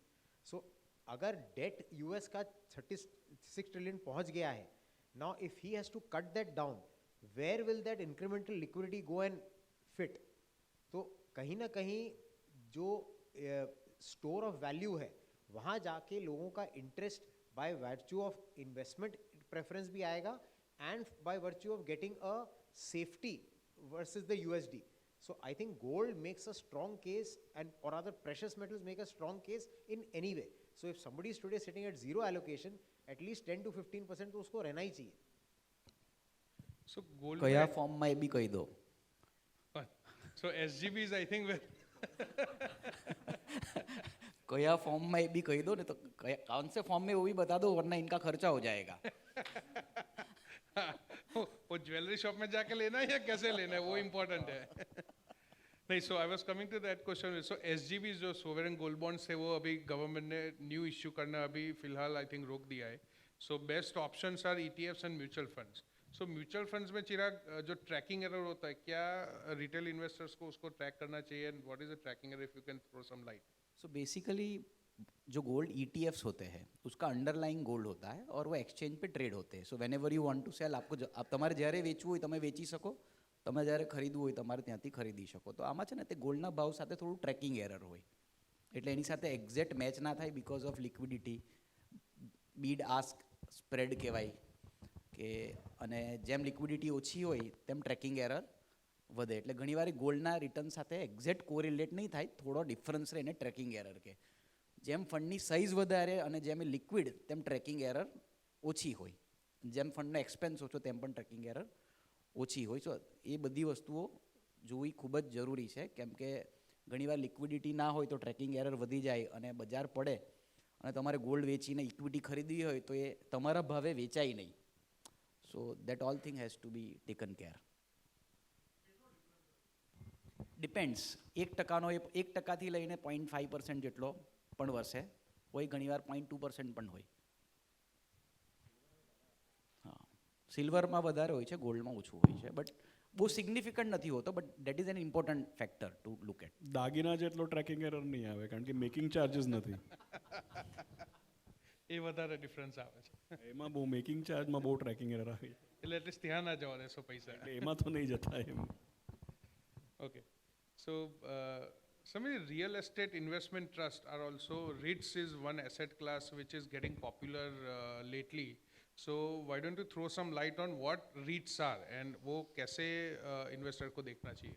I think the whole regulator का stance ये था कि भाई अपने investors को एक ऐसा option भी मिलना चाहिए जहां आपको एफडी रेट से बेटर कूपन मिले, लेकिन वो इक्विटी या नॉन डेट हो. सो उसमें क्रेडिट रिस्क नहीं हो, लेकिन वो कूपन होना चाहिए. तो इसीलिए इन्विट्स उन्होंने थोड़ा they started opening it up for investors. But अभी क्या है, it's a very small market, there are not many options which are available, and typically for investors who are looking at 8-9% yield, it is a good play, but the available listed options have not given that much. So that's the reason why it still remains a very much institutional market. कि मतलब इसमें जो institutional investor हैं, जो बड़े पैमाने पे invest करते हैं, जो जाके issuer के साथ बैठ के उसके सारे कितना charge है, क्या उसकी cash flow है, waterfall है, वो सब discuss कर सकें, उन सब के लिए better है. But जैसे जैसे समय बढ़ेगा, आई थिंक रियल एस्टेट की पिछले 3-4 साल की जो तेजी हुई है, a lot of people have created assets which can then be rolled into InvITs and used for further, raising money at cap values. So I think over a period of time the options और आएंगे, and it should look good for people who want better than FD, non-equity and non-credit risk debt. So Chirag ji, I'll want you to answer this. Is, see, in especially Gujarat में तो होता ही है कि when we are talking about investments and equity, we are always talking about long term and taking risk. तो actually मैं यहाँ पे हमारे investors के लिए ये question पूछ रहा हूँ कि how to plan for short term and emergency needs. क्योंकि I think गुजरात में मैंने भी ये देखा है कि short term और emergency का discussion कभी करते हैं, जब भी discussion करते हैं investment का तो हमेशा long term की बात करते हैं. So how important it is to think for short term and emergency needs also, और उसको कैसे प्लानिंग करना चाहिए? એટલે ઇમરજન્સી નીડ એટલે શું કે અનપ્લાન્ડ જ હોય કે ખર્ચો કંઈક આવી જાય. બેસિકલી આપણે ત્યાં તો બજારમાં તેજી હોય તો ટ્યુશનના પૈસા પણ શેર બજારમાં હોય. એટલે અને જો કોવિડ કોઈને પૂછીને નહીં આવે, નોકરી કોઈને પૂછીને નહીં જાય, અને બીમારી પણ કોઈને પૂછીને ના આવે, એટલે તમારા પોર્ટફોલિયોમાં લિક્વિડિટી હંમેશા હોવી જ જોઈએ. એના માટે ડેટ મ્યુચ્યુઅલ ફંડ્સ આવે જે તમે એક જ દિવસમાં, અને અમુક કેસમાં તો એ જ દિવસે પૈસા પાછા મળી જાય, રાઈટ. સો એના બે રીતે ફાયદા થાય. એક તો ઇમરજન્સી આવે તો, અને કોઈક બીજાની ઇમરજન્સી આવે તો એ ફાયદો થાય, કેમ કે કોવિડ થયું ચાઇનામાં અને આપણું બજાર પડી ગયું ને આપણી પાસે લિક્વિડિટી હોય તો આપણે ઇન્વેસ્ટ કરી શકીએ. એટલે લિક્વિડિટી એક સિમ્પલ અમે છે ને મેચ કર્યું હતું કે તમે 100% ઇક્વિટીનો પોર્ટફોલિયો રાખો. જનરલી કોઈકનો હોય નહીં, પણ અમુક લોકો કહે કે અમારું 100% ઇક્વિટીમાં જ છે, અને તમે 75% ઇક્વિટી પર ચલાવો અને બાકીનું નોન ઇક્વિટી હોય, તો તમારું રિસ્ક પણ મેનેજ થઈ જાય અને એ પોર્ટફોલિયો 100% ઇક્વિટીને બીટ કરે છે in last 20 years. 75% equity portfolio, આ છે ને એક બુક છે જેના બધા નામો બોલે પણ વાંચે કોઈ નહીં, ઇન્ટેલિજન્ટ ઇન્વેસ્ટર કરીને, બેન્જામિન ગ્રેહામની, એને વાંચે કોઈ નહીં, એ ખાલી બધી ભગવદ્ ગીતાની જેમ રાખે બોલો, એમાં લખ્યું છે. સો એ એકવાર એને લખ્યું હતું કે enterprising investors have to put 75% into equity. Enterprising એટલે રિસ્ક ટેકર. એટલે મેં છે ને એનું મેચ કર્યું, આપણા ડેટા પર અભ્યાસ કર્યો, એમાં પણ એ જ આવ્યું કે 75% equity portfolio will bit 100% equity portfolio over 20 years. તો તમારી ઇમરજન્સી પણ સોલ્વ થઈ ગઈ અને તમારું રિટર્ન પણ સેક્રિફાઈસ નહીં થયું. So this is very important aspect. અને જ્યારે એસઆઈપીની આપણે વાત કરીએ છીએ, so everybody see SIP is now we can say કે હાઉસહોલ્ડ થિંગ, ને એવરીબડી એસ્પેશિયલી એચએનઆઈઝમાં તો બધી જગ્યાએ એસઆઈપીઝ આવી ગઈ છે. બટ એક ડેટા મ્યુચ્યુઅલ ફંડ ઇન્ડસ્ટ્રીનો આપણો એ બી બતાવે છે કે એવરી ઇન્વેસ્ટરનું 2 કે 3 વર્ષે એસઆઈપી સ્ટોપ થાય છે. સો પાવર ઓફ કમ્પાઉન્ડિંગ જે આપણે વાત કરીએ છીએ કે ચક્રવર્તી આવક ની જેમ જે બેનિફિટ થાય છે. So how long should an investor continue his SIP to see really that power of compounding? So basically પહેલાં 5 વર્ષમાં તો એસઆઈપીમાં ખાલી એવરેજિંગ જ થતું રહે, અને દરેક પહેલાં 5 વર્ષમાં કોઈક એક વર્ષ એવું આવે ને કે એસઆઈપી નેગેટિવ જાય, અને જેવી એસઆઈપી નેગેટિવ જાય ને એટલે લોકો બંધ કરવા દોડે. તો એક મેં એનાલિસિસ કર્યું હતું કે સબપ્રાઇમમાં છે ને કોઈ કે 2005માં એસઆઈપી ચાલુ કરી હોય ને 4 વર્ષ સુધી બરાબર રિટર્ન આવ્યું, એટલે 10,000ની ચાલુ કરી હોય ને તો વધુ રિટર્ન જોઈને 20, 30, 40,000ની કરી નાખે કે જલ્દી કરોડપતિ બની જઈએ એમ.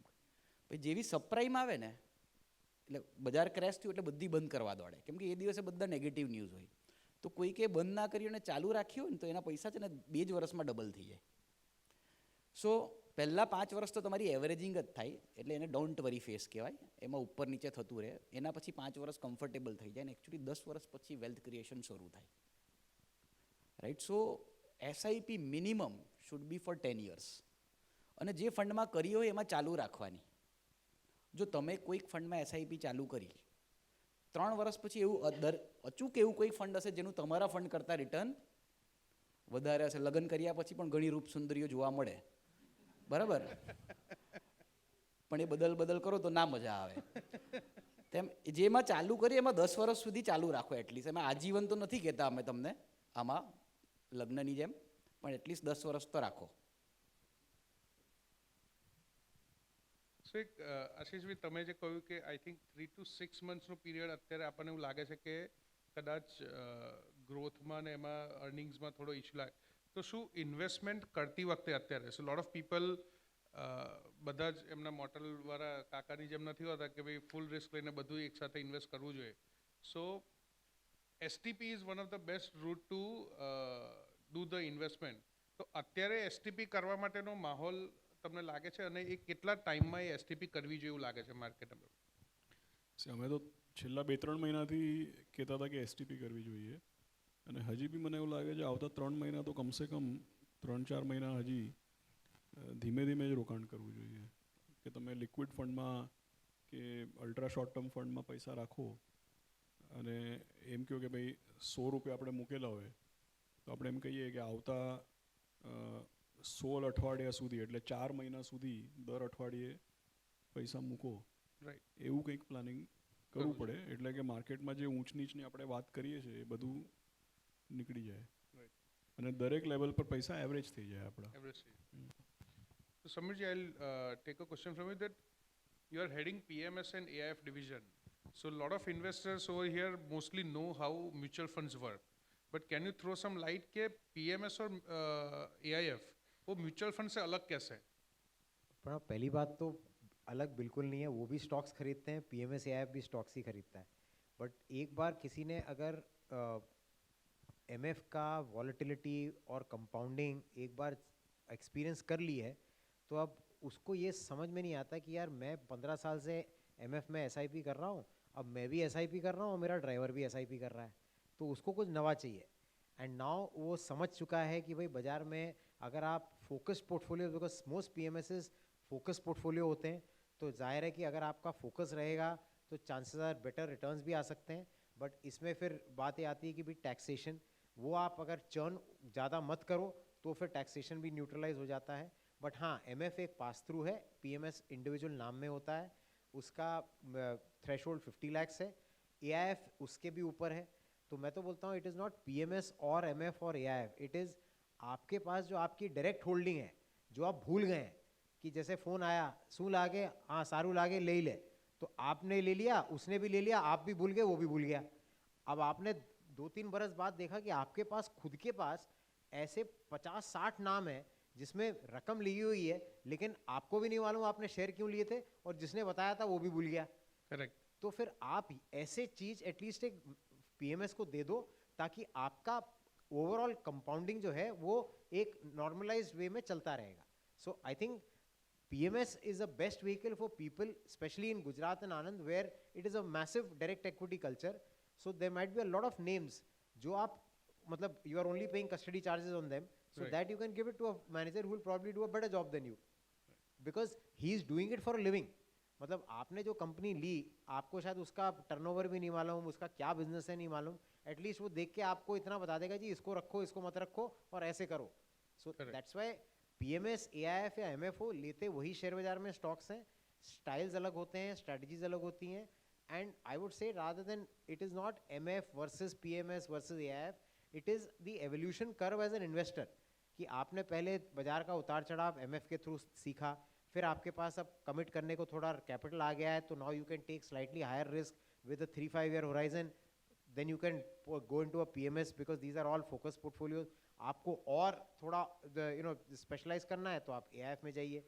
So I think it's a matter of sophistication for the investor rather than in terms of absolute investment objective. हालांकि well-run PMSs over last 3-5 years have delivered 1.5-2% return better than MF mostly.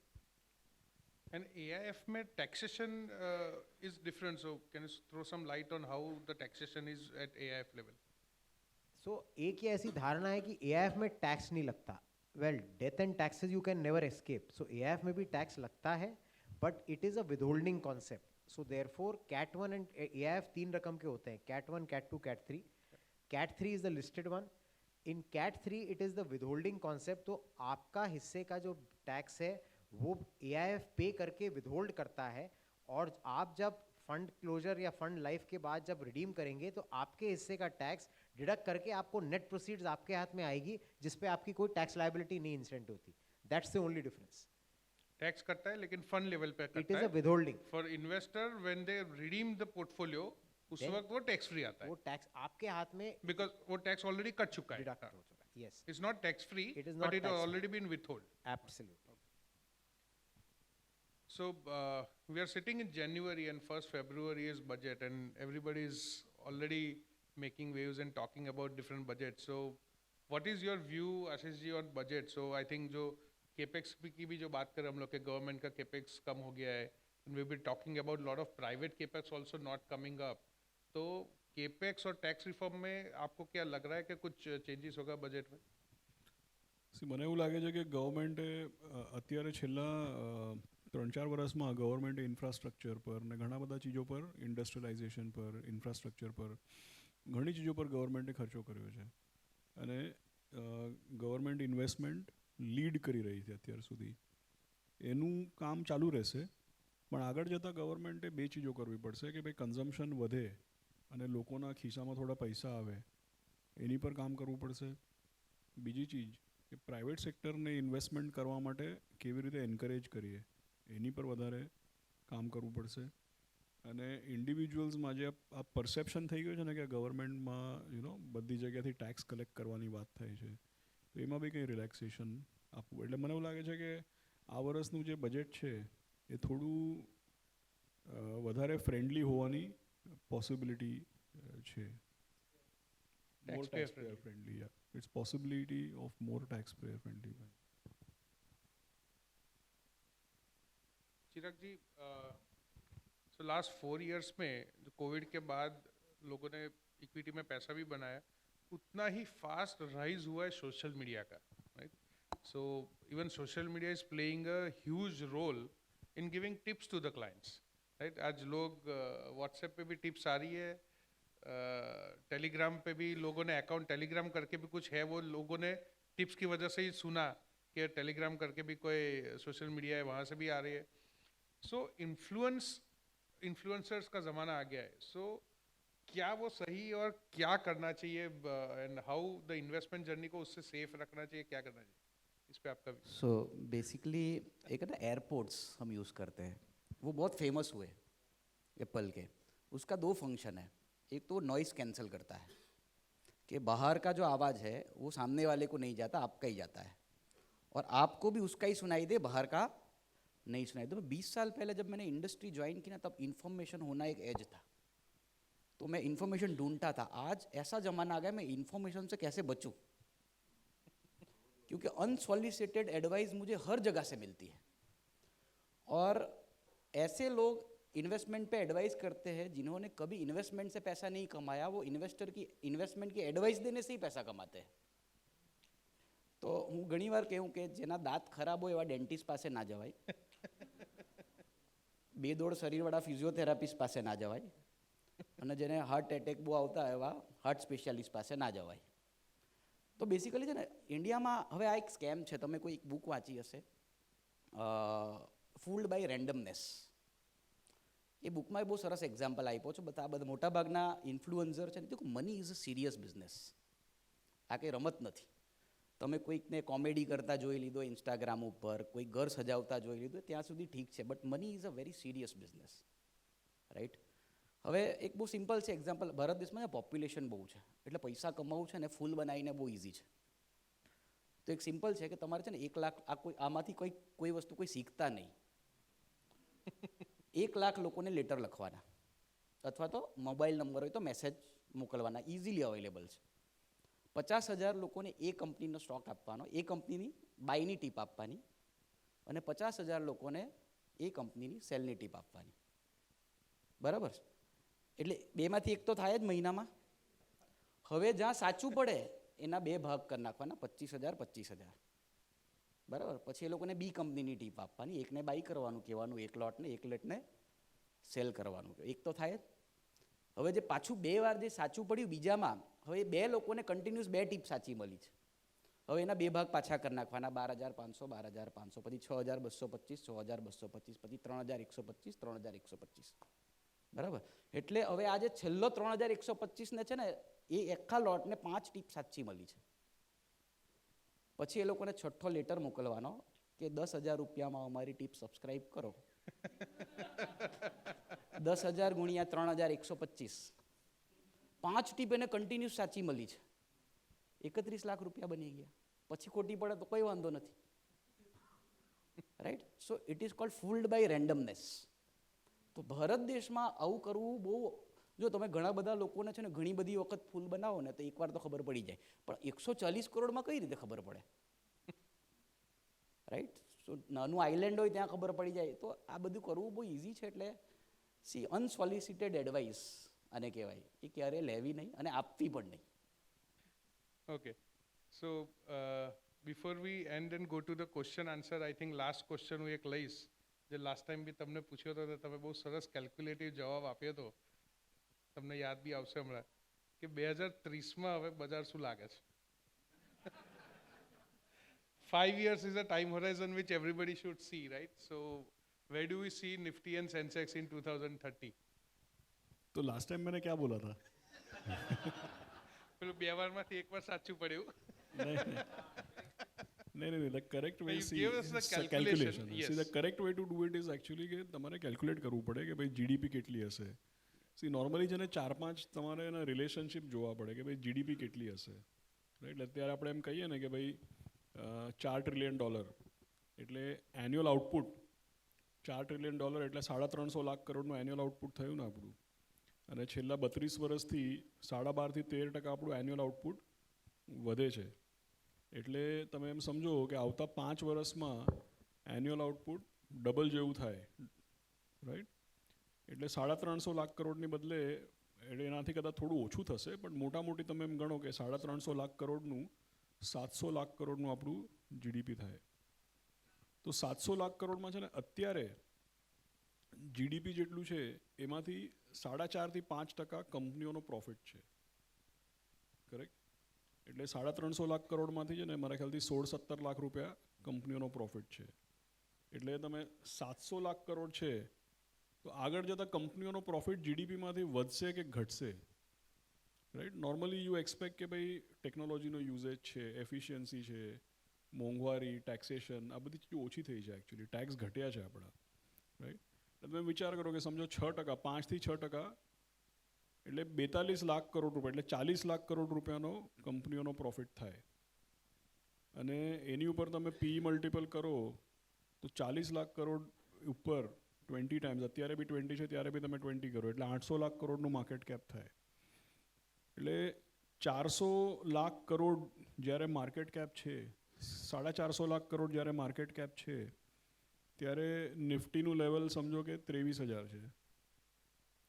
તો 800 લાખ કરોડનું જ્યારે market cap થાય તો નિફ્ટીનું level કેટલું 45,000 જેવું થવું જોઈએ ને. સો સમથિંગ લાઈક દેટ. પછી એમાં 2-3 ચીજ તમારે જોવી પડે કે 20ની બદલે પી મલ્ટિપલ 25 થઈ ગયું તો અલગ જ લેવલ આવે. અને કોર્પોરેટ પ્રોફિટ 5%ની બદલે જેમ કે 2008માં કોર્પોરેટ પ્રોફિટ 7.5% હતો, તો 5%ની બદલે કોર્પોરેટ પ્રોફિટ જીડીપીમાં 6% થઈ જાય, 7% થઈ જાય, એટલે 45,000 to 60,000. 45 to 60. હા, એટલે તમારે હવે આ બધા મેં ખાલી એપ્રોક્સિમેશન એટલે બધાએ પોતપોતાનું ગણિત કરવું પડે. Samirji, your view? I agree with him because it is all about compounding rate. अगर अपने पिछले 30-35 साल का 12-13% है, ये यहाँ से बढ़ सकता है, यही रहेगा या घट सकता है. आई डोंट थिंक घटना तो पॉसिबल है. I am talking of corporate profits, forget अभी multiple for the time being. अगर प्रॉफिटेबिलिटी जैसे कोविड के टाइम पे कॉर्पोरेट प्रॉफिट्स टू जीडीपी 1.5% हो गया था, that was the all time low. अब हम 1.5 से 8-8.5 तक घूमते हैं, तो अब हम वो जर्नी में आधा पहुंचे हैं, तो यहाँ से और 60% का इजाफा तो आराम से हो सकता है, and it will still be not outside the trend. So therefore अगर ये गणित लगाएं तो at 12-13% compounding of profits, even in case you don't have any multiple expansion, the market should double in the next 5 years. Easily, right. So and India is a market which will give you, अगर 12% की आपकी nominal GDP grow कर रही है, तो भाई साहब आपका शेयर बाजार का अभी भी लॉन्ग पीरियड रिटर्न उसके आसपास ही है. तो ये अगर एफिशिएंसी, टेक, इनोवेशन, ये सब, तो इसका ग्रेडियंट थोड़ा बढ़ सकता है. भले ही 1-2% बढ़े, लेकिन it will do that impact on the long period. So therefore यहाँ से टू मेक अ केस कि ये 12-13% की कंपाउंडिंग घट जाएगी, अभी तो ऐसा कुछ लग नहीं रहा. સો એકચ્યુઅલી છે ને આપણે રોકાણકારોને એમ સમજાવવું પડે કે ભાઈ કંઈ નહીં કરવાના. C normally what happens is કે જેમ કીધું ને કે 32 વર્ષમાં કમ્પાઉન્ડિંગ 13-14% છે. રાઈટ. અત્યારે બી આપણે એમ કહીએ છીએ કે ભાઈ એટલું તો જાળવાઈ રહેશે. રાઈટ. એટલે તમે 2030 કહો, અત્યારે 23,000 નિફ્ટી હોય તો 45,000 થી 60,000ની વચ્ચે આવવું જોઈએ. તો આ બધી નિફ્ટીની અને નોમિનલ જીડીપી ને નિફ્ટીની વાત ચાલે છે. આપણે તો પછી એમાં સ્ટોક પિકિંગ કરવાનું ને મ્યુચ્યુઅલ ફંડ લેવાનું ને પીએમએસ લેવાનું, એ અલગ. એટલે સમજવાની વાત શું છે કે કંઈ નહીં કરવાના 5 વર્ષમાં ડબલ થાય છે. કરેક્ટ. રાઈટ. એટલે છે ને એક આઈ ડોન્ટ નો બધાએ જોઈ છે, 5 સ્ટારની એડ જોઈ છે. એક 5 સ્ટાર જે ચોકલેટ છે ને, એની એડવર્ટાઇઝમેન્ટ જોઈ તમે? એમાં છે ને એક દાદીમા છે, એ એક બેન્ચ પર બેઠા હોય છે અને એમને ચાલવામાં તકલીફ હોય છે, એટલે લાઠી હોય છે સાથે. તો એડવર્ટાઇઝમેન્ટમાં એમ બતાવે છે કે દાદીમાની લાઠી પડી જાય છે, તો ત્યાં એક જુવાનીઓ છોકરો હોય છે, ઊભો ઊભો 5 સ્ટાર ચોકલેટ ખાતો હોય છે. તો એને કહે છે કે બેટા મેરી છડી ઉઠા દો. તો ઓલો છોકરો એને કહે છે હા કરું છું, પણ એ 5 સ્ટાર ખાતો હોય છે એટલે મગન હોય છે એકદમ, એટલે એ હલતો નથી. તો આ દાદીમા એને જુએ કે આ તો અજીબ માણસ છે, પછી કંટાળીને પોતે ઉઠીને છડી ઉંચકે. તો જેવું ત્યાંથી છડી ઉચકવા જાય છે ને, તો ઉપરથી મોટું એર કન્ડિશનરનું આખું મશીન ધડામ કરીને પડે છે. એટલે દાદીમાં તો છડી લેવા ગયા એટલે બચી ગયા. એટલે છોકરાને કીધું થેન્ક યુ વેરી મચ. તો છોકરો કે કિસ લીએ થેન્ક યુ? તો કે ભાઈ कुछ नहीं करने का थैंक यू. सो आ बदी ये सब जो बात चल रहा है मार्केट में कुछ नहीं करने का, अगर आप मार्केट में कुछ नहीं करोगे तो पैसा 5 साल में डबल होता है. तो कुछ मत करो. खुद से करने जाओगे बिगाड़ोगे, वो मत करो. नहीं तो क्या होता है, लोगों को बहुत जल्दी होता है. अरे तुम क्या 5 साल में डबल करेगा, मैं कल करके दिखाता है. खत्म, पति के बाद. Okay, so with this we end. So we've already taken few questions from the clients. So અમુક questions બી આપણે લઈ લઈએ અને પછી we throw the Q&A session open for clients to ask the questions. So એક question था કે see still lot of traction is coming into FDs also. So post tax calculation के एंगल से म्यूचुअल फंड में, debt mutual fund में और FDs में comparison कैसे देखना चाहिए? તો પ્રણવભાઈ એક જો ને ફિક્સ ડિપોઝિટ કરો, ધારો કે માનો એમાં તમને 7% મળે છે અને ડેટ મ્યુચ્યુઅલ ફંડમાં એ તમને 10 વર્ષે 7% મળે છે. મારે કંઈક સેફટી માટે રાખવું જ છે, for example that is my asset allocation. તો ફિક્સ ડિપોઝિટમાં શું થાય કે ધારો કે તમે 10 લાખ ઇન્વેસ્ટ કર્યા હોય તો તમને 7% પ્રમાણે વ્યાજ મળે. કેટલું મળે? 70,000 રૂપિયા. હવે એના પર એ જ વર્ષે ટેક્સ ભરી દેવો પડે, એટલે તમારા આઉટ ઓફ પોકેટ પૈસા જાય. પછી જે રેસિડ્યુઅલ અમાઉન્ટ પર જ તમારું કમ્પાઉન્ડિંગ થાય છે, રાઈટ? તો આમ કરતાં તમે 10 વર્ષો તમે દર ફાઇનાન્શિયલ યર એન્ડ પર તમે ટેક્સ ભરો છો. ડેટ મ્યુચ્યુઅલ ફંડમાં શું થાય કે જ્યારે તમે રિડીમ કરો ત્યારે જ તમને ટેક્સ, એને ડિફર્ડ ટેક્સ કહેવાય. અને ડિફર્ડ ટેક્સથી તમારું રિટર્ન 1.5% વધી જાય 10 વર્ષે CAGR બેસિસ પર. કેમ કે તમે દર વર્ષે ટેક્સ આઉટગો તમારો થતો નથી, એટલે એ જે આઉટગો નથી થતો એના ઉપર પણ તમને રિટર્ન મળે છે, રાઈટ. એટલે કાંઈ ના કરો ને તોય ટેક્સ એફિશિયન્ટ છે because of deferred tax treatment. So એફડીના કમ્પેરિઝનમાં એટલીસ્ટ જે હાયર ટેક્સ બ્રેકેટના ક્લાયન્ટ્સ છે એ લોકોએ તો ખાસ એફડી ના કરવી જોઈએ because tax is killing their returns. Yes, exactly. Okay, एक क्वेश्चन ये भी आया था कि इस सिनेरियो में अभी जो मार्केट का सिनेरियो है उस बेसिस पे क्लाइंट्स को म्यूचुअल फंड में जाना चाहिए, एआईएफ में जाना चाहिए, पीएमएस में जाना चाहिए या डायरेक्ट स्टॉक्स में जाना चाहिए? જો આવડતું હોય તો ડાયરેક્ટ સ્ટોકમાં, પણ બધાને એવું જ લાગે છે કે અમને આવડે અમને છે. આવડે છે. પણ એમ કહીએ કે તમારી કંપની વિશે 5 લાઈન લખીને બતાવો તો એકેય નથી લખાતી 95% લોકોને. પણ એમાં કરવા મજા બહુ આવે. એટલે મજા છે ને તે કસિનોમાં એ બહુ આવે. અને જો એન્ટરટેઇનિંગ હોય ને એ ઇન્વેસ્ટમેન્ટ નથી. એટલે તમને એન્ટરટેઇનમેન્ટ જોઈતું હોય તો ગોવા જઈ આવો, એ સસ્તું પડશે. અને તમે રિયલી માનતા હોય કે તમે કોઈ કંપની વિશે 5 પેજ ભરીને લખી શકો છો અને તમને વેલ્યુએશન ને બધું સમજમાં આવે છે તો જ કરવું જોઈએ. Otherwise mutual fund is far better option. કેમ કે એક જો મ્યુચ્યુઅલ ફંડનો એક ઇનહરન્ટ ફાયદો છે કે તમે લેવેચ કરો તો તમને short term capital gain, long term capital gain જે પણ હોય તે લાગે. ધારો કે 5 વર્ષનું તમારું ઇન્વેસ્ટમેન્ટ છે, તમે વચ્ચે લેવેચ કર્યા. મ્યુચ્યુઅલ ફંડ જ્યારે કરે છે ને અંદર, તો મ્યુચ્યુઅલ ફંડને કોઈ ટેક્સ નથી. જ્યારે તમે ઉપાડો ત્યારે જ ટેક્સ, એટલે પાછો ડિફર્ડ ટેક્સનો ફાયદો થાય, રાઈટ. અને એક્સપર્ટ્સ ત્યાં પણ કામ કરે છે, તો એનો એક એડવાન્ટેજ છે. પીએમએસનો અલગ એડવાન્ટેજ છે કે પીએમએસમાં થોડા રિસ્ટ્રિક્શન ઓછા હોય છે, જેમ મ્યુચ્યુઅલ ફંડમાં કે એક સ્ટોકમાં 10%થી વધારે તમે નહીં લઈ શકો, તમે થોડું રિસ્ક બેલેન્સિંગ પણ કરતા હોય. તો પીએમએસમાં એવા રિસ્ટ્રિક્શન નથી, એટલે થોડા ફંડ મેનેજરના હાથ ખુલ્લા છે એમાં. પણ એના એ બેધારી તલવાર પણ છે કે ખુલ્લા હાથનો ઘણીવાર ગેરફાયદો એ થાય. તો દરેક વસ્તુના ફાયદા ગેરફાયદાઓ છે, એટલે સમજી વિચારીને. પીએમએસ પણ 300 કંપનીઓના છે, એવું નથી કે, અને એમાંથી કયું કરવું કયું નહીં કરવું, ક્યાં શું ટેક્સ ટ્રીટમેન્ટ છે, ક્યાં શું ચર્નિંગ છે તમને ખબર ના હોય, એટલે સમજી વિચારીને કરવું જોઈએ. But I think mutual fund versus AIF and PMS આ બે અલગ અલગ વસ્તુ છે. It is not about mutual fund or AMS PMS AIF, it is about mutual fund and PMS and AIF. So एक क्वेश्चन ऐसा भी आया जो हमारा काफ़ी क्लाइंट्स के पास ऐसा भी होता है कि they've been holding share since very long time, और उसमें उन लोगों ने कंपाउंडिंग इफेक्ट भी पैसा बना के देखा, लेकिन now that stock is 70-80% of their portfolio. उन्होंने शायद 10 साल 20 साल पहले लिया था, वो 10x 20x 30x हो गया है, और आज उनके पोर्टफोलियो में वो 70-80% वेटेज है. तो अब उनको क्या करना चाहिए? So I mean we know everybody is talking about diversification, लेकिन क्लाइंट के पोर्टफोलियो में 70-80% एक या दो ही स्टॉक्स है, तो वो क्लाइंट्स को क्या करना चाहिए? उनको डाइवर्सिफिकेशन में जाना चाहिए? Keep the question open for everybody. Basically मैं इस पे आंसर नहीं, मगर मैथ्स थोड़ा बताता हूँ कि अगर मैंने 20 स्टॉक 10 साल पहले लिए और सब में 5-5% डाला तो 100 हो गया. उसमें एक 70-80 कब होता है? जब बाकी के मर जाते हैं. अगर बाकी सारा 20% से बढ़ रहा है तो सबका रेशियो 5-5% ही रहना चाहिए. 70-80% नहीं रहेगा. तो एक 78 हो गया, मतलब बाकी के 19 मर गए हैं. तो पहले तो वो भी वही एक है ना कि आपने जहाँ पे 5% लगाया था वो मर क्यों गया और एक ही विनर निकला. और वो विनर के साथ थोड़ा एंडोमेंट बायस भी होता है हमको कि इसमें पैसा बनाया हम कैसे बेचे. But I think that is a bias itself. तो मैं बाकी पैनलिस्ट को बोलता हूँ कि they have their views. I think बड़ा इसमें concentration risk has to be calculated versus the opportunity loss that you are not participating in the other segments. Broader market. That is the only calculation that will work.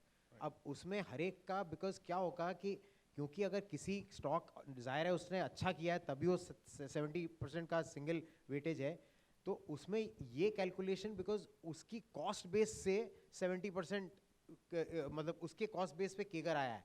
तो ये पता करना कि concentration risk उसमें अगर उस stock ने बाजार के जितना ही किया तो ये 70-70 रहने वाला है.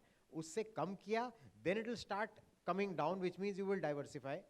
If it doesn't and it goes the other way, then 70 is likely to become 80. Now, is he okay with this concentration?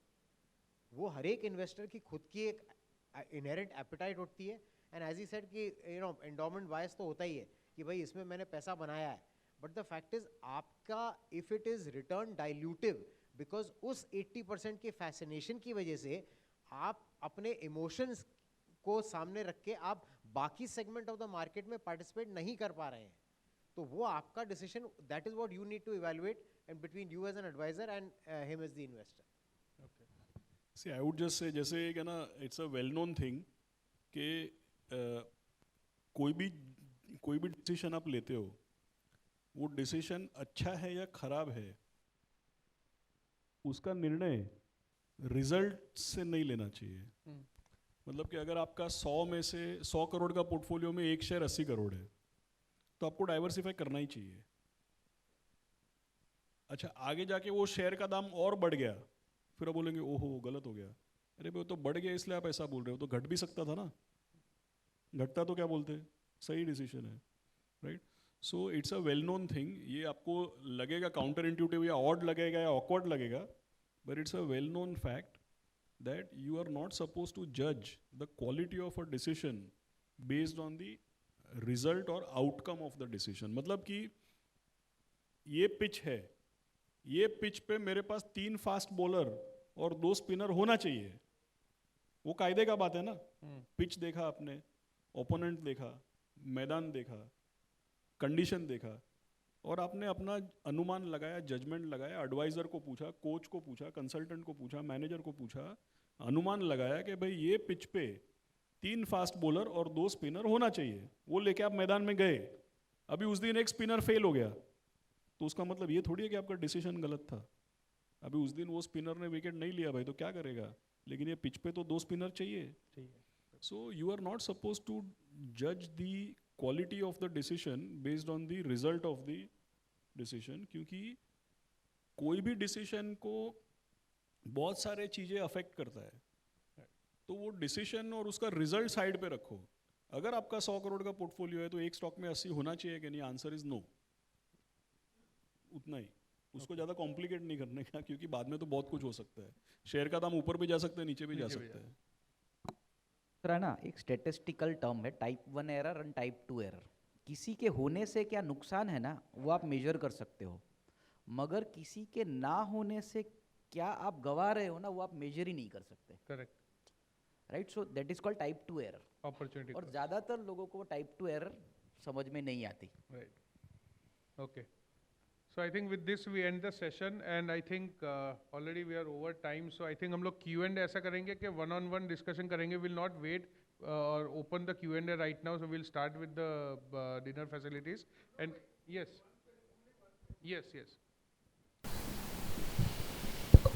खूपच हे तुम्हाला कळलं आहे. तिकडं 15 दिवसમાં ઇન્ડિયન ઇન્ડસ્ટ્રીઝના જે બિગ સેલિબ્રિટીઝ આવા બિગ ઇન્ડસ્ટ્રી આવી છે, એનું સ્ટેટમેન્ટ આવ્યું કે Indian who are not working 90 hours in a week, Indian people should work. So how do you correlate this statement with the growth of Indian economy? Narayana Murthy સાહેબે કીધું, અને હમણાં જ 2 દિવસ પહેલા chairman of L&T Chandrasekhar, he has also made the same statement. Sir उसका एक आप बताइए. उसका एक सबसे बड़ा कारण ये है कि इंडिया में डेमोग्राफिक डिविडेंड है, उसका कोई नोबडी इज डिनाइंग दैट कि आपका मीडियन एज ठीक है, वो सब बराबर है, लेकिन आज वो भी सच्चाई है कि इंडिया में इंटरनेट इज़ द चीपेस्ट.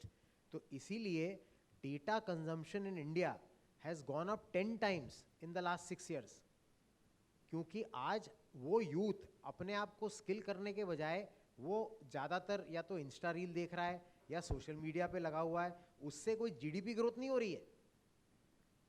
तो इसीलिए ये सब जो लोग बोल रहे हैं, I am not justifying what mister Murthy और what the L&T CMD is saying.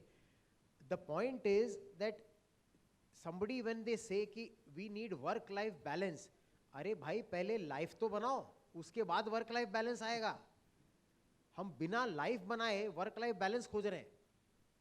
So I think somewhere we have to understand that at 2,500 per capita income, we don't have the ability and the shall I say flexibility to be talking too much कि भाई मैं ये भी नहीं कह रहा कि कोल्लू के बैल की तरह लगे रहो, but the fact is you need to make your own choice and we need to see whether हम अपना टाइम सही जगह सही तरीके से लगा रहे हैं या नहीं लगा रहे हैं, और वो प्रोडक्टिव है या नहीं है, वो इंडिविजुअल का डिसीजन है. So I think all that these leaders are trying to sensitise the population is कि भाई अगर अपने को अमृतकाल करना है, अगर हमको वो करना है, तो बहुत सी चीज़ें हैं जो आवाम को समझ के अपने आप चेंज करना पड़ेगा, वो उनमें बदलाव लाना पड़ेगा. तो I think everybody is trying to sensitise people.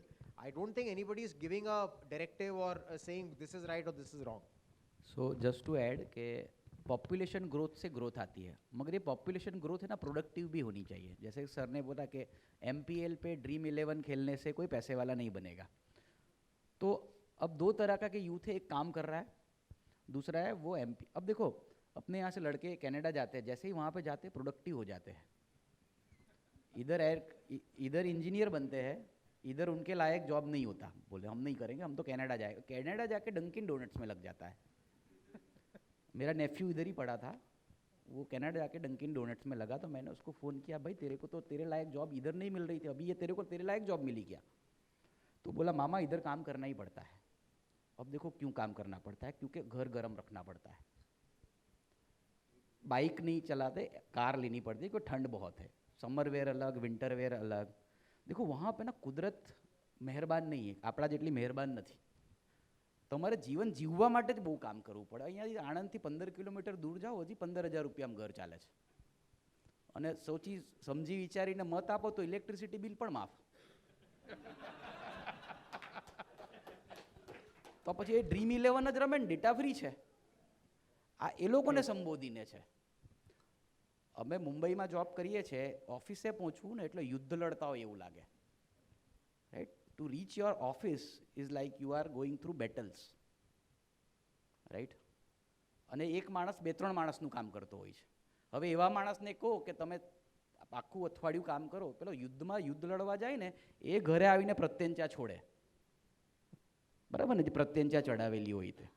So it is not for those people who are working. જો તમારું બોડી જ્યારે ગ્રો કરે ને તો ફેટ હોય અને ઓર્ગન હોય, ફેટ પણ જરૂરી. સમય જતાં શું થાય, ફેટ વધી જાય, એટલે સારા ઓર્ગન છે ને એ ફેટ માટે પણ કામ કરવું પડે. Are you getting my point? So they are talking about that fat and not about the organ. So I think we'll take more questions in the dinner session. Yeah, you wanted to add something?